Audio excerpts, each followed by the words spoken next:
From the News Channel 5 Network, this is MorningLine.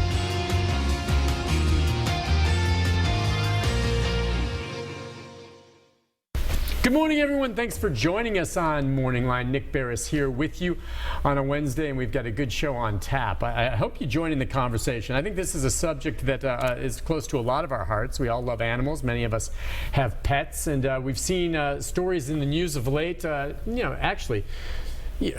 You can go back every year over the past decade and what's happened with animal abuse, puppy mills, hoarders, things like that.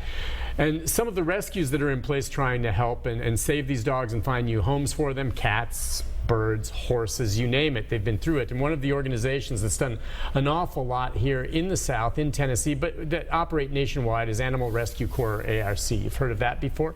And they've been here recently again, and whenever they come into town, I've come to know the people that work with this. In the interest of full disclosure, my wife is involved with ARC, but we've covered stories all the media has when they do these rescues of these animals. And so when they are in town doing this, we'd like to bring them on to talk about the cause, talk about how you can help, and talk about just exactly what's happening with animals these days in our culture, and whether anything is getting better. And so with us this morning, because he's in town, and it's great to have him here, is the founder and I guess chief operating officer of Animal Rescue Corps. Now he's also an author, Scotland Hazley. Good morning to you, sir. Morning, Nick. It's always good to have you on, because you know what you are? You're just a good person. Well, you are just a good person, and you've got a big heart, and it's nice to have you here. You're in town again. Yes. You've been on this program before, but because over the past month or so, you have hit, 4 different rescues? Past month we've been on 4 rescues, 1 in Mississippi and 3 here in the state of Tennessee. Okay, and the thing is, you make the rescue, and we'll go over how you do this for many people maybe who are joining us for the first time that aren't familiar, but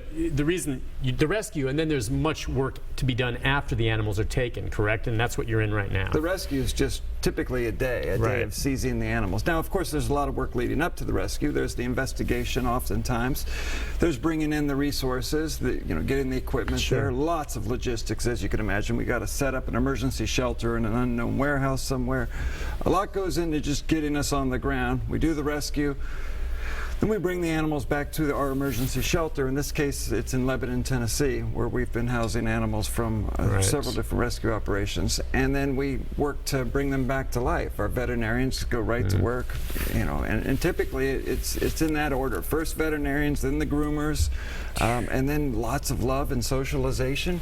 And then the volunteers get to witness these animals reclaim the lives that were stolen from them. It is incredible to watch when you see, and we'll show you some of the video when we get some later in the program of the initial rescue. You guys do a terrific job of posting with your photo crew what it looks like when you go into these places. And by the way, we should say, what brings you here? How big a scope of a problem does it have to be? I assume it's a tip that either comes from maybe someone in the general public, or you're contacted sometimes by local law enforcement, correct? Is that how it is? And then how do you determine whether or not this is something that Animal Rescue Corps, I mean, you'd like to save every animal, but it has to be big enough, right? So we've been in existence for 6 years now. Okay. As you know, I used to run the rescue, and I was on your show when I was in charge of the rescue team for the Humane Society of the United States. Left there and started Animal Rescue Corps. Wanted to start an organization that did few things 100%, had one primary focus, which is to save animals from large-scale situations of animal cruelty, to be a resource for local law enforcement, because that resource didn't exist prior to us. Where would they turn before you? I mean, oftentimes they wouldn't. I mean, you see people, you see on Facebook you have local all the time. Animal control or something like that. But sometimes it's just too big, too overwhelming to even address. They just didn't address it. Right. And now there's no reason why they can't address it, because all they've got to do is contact us. So to answer your question, when we first started, we were generating most of our cases. We get tips. We get tips every day. Dozens of tips on a weekly basis. We look into all of them. Sometimes we go in undercover, build a case, bring that case to local law enforcement. They agree with us. They get a warrant. We go in and we seize the animals.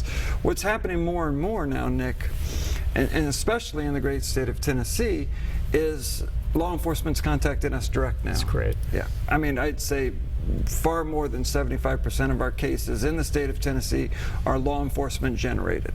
So to answer your original question, what size does the case need to be?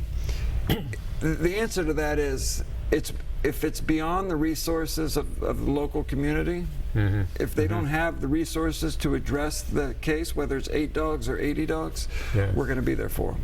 Okay, well, and when you mobilize, though, it's quite an operation. I mean, you have the large RV that comes. You are based out of the D.C. area, correct? I pay mortgage in Maryland, but I live in the Hampton Inn. Okay, yeah, he travels a lot. And you will go anywhere. You've spent, and I think a lot of people may see you on TV here, and they see you in the newscast, and they think, well, he must be based out of Tennessee. You happen to come to Tennessee, and you don't say it's necessarily because Tennessee has a larger problem with animal abuses. It's more maybe that Tennessee, to some ways, has come around before some other areas and said, yes, we can reach out for help. I'm really glad you brought that up, Nick. You know, we're constantly posting our rescues on Facebook, and we're constantly seeing people write negative things about the state of Tennessee because we're always here. And their assumption is there's all this cruelty in Tennessee that doesn't exist elsewhere, and that's absolutely not the truth. Animal cruelty, unfortunately, does exist in every corner of this country. What's happening here in Tennessee is, as I said earlier, law enforcement is seeing us as a resource, and they're not hesitating to contact us and pull in that resource. So in fact, Tennessee is more proactive in addressing animal cruelty. I think that's great. And law enforcement plays a big part of it. You know, just to give people a little taste of kind of what you see, Mary Elena was able to pull from our archives some of the video. And you can take a look on the monitor, Scotland, and maybe some of this you'll recognize. These are some stills that you guys have provided. Do you recognize where that one was? I know that... Yeah, that was an emergency case we did. Back in August, I think. The 24th is what she's saying. Yes, yeah. We actually came to Mississippi. We had a puppy mill, Operation Dog Days of Summer. Puppy mill was shut down in Mississippi. And while we were in Mississippi, 3 emergencies in Tennessee came up, and this is the second of the 3 that came up. This was a horrendous situation in Tracy City, Tennessee. The dogs in cages sometimes that are rusted shut. I mean, these animals had never left those cages. Never. You can see in the images there is a bed of feces that this animal is laying on. I would say at least 12 inches high. This was absolutely disgusting. That was a heartbreaking scene. That was the second case we did in one day. We didn't get there until about midnight. We were already exhausted, but to stroll into that, walk into that level of suffering was absolutely devastating. I know people are going to have questions for you, and we also want to talk about how you are now an author as well. But before we get to that and take our first break, I just wanted to ask you, part of the equation on this is you see that and how awful it is in the animals. And I know a lot of people out there feel anger, and immediately they're going to direct that toward the owner of the property or who's running the mill. You meet these people firsthand. And I guess there's all different motives and reasons why their animals are living in squalor. Sometimes the people themselves. In fact, a recent one, you went out and there were a bunch of disabled individuals who were they not living somewhere that were living in squalor themselves, right? Talk about the individuals and the scope of the people you see that are sometimes responsible for this kind of treatment of animals. You know, you're talking about 2 very different things. You're talking, you know, a puppy miller, a dog fighter. These are people that their motivation is greed. Financial, and those animals are not considered living beings to them. They're considered machinery in a puppy mill. Commodity, something they're going to sell, and they don't care their quality of life, right? No, the mother in the puppy mill, you know, there's roughly 15,000 puppy mills in the United States alone. The mom and dad dogs live in these tiny cages their entire existence. Never having gone to a vet, never seen a groomer, never knowing a kind, loving touch. Just living in their own feces and urine, and typically in chicken wire cages. Okay, so the people that do that are in it for profit, they're the ones that make me the most mad. I mean, bleh. Now, on the other hand, many times you run into some of these individuals and they've got their own mental problems. Maybe they meant well at the initial, it got away from them, they're messed up, and they're living in squalor as well, correct? So now you have 2 victims. Okay. And I'm here to help both. As much as I can. Yeah, sure. I mean, I have the authority to help the animal victims, but you know, our compassion has no boundaries. Our compassion expands to all living beings. And yes, we often get very frustrated. We go into these scenes where the people need help and the community doesn't have a resource for them. You know, again, we started this organization because we recognize that these rural communities don't have a resource, an animal resource.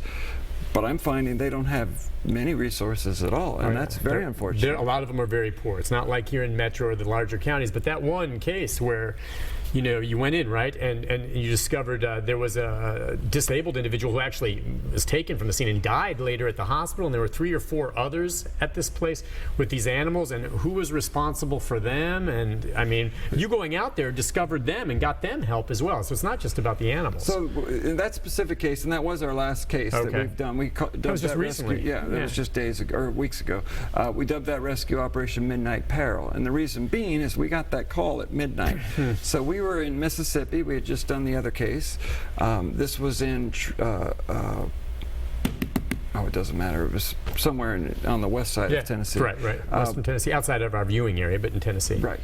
And we got the call from law enforcement at midnight. They had just been on scene. They were responding to a case where somebody was in distress. They got there and that person had died.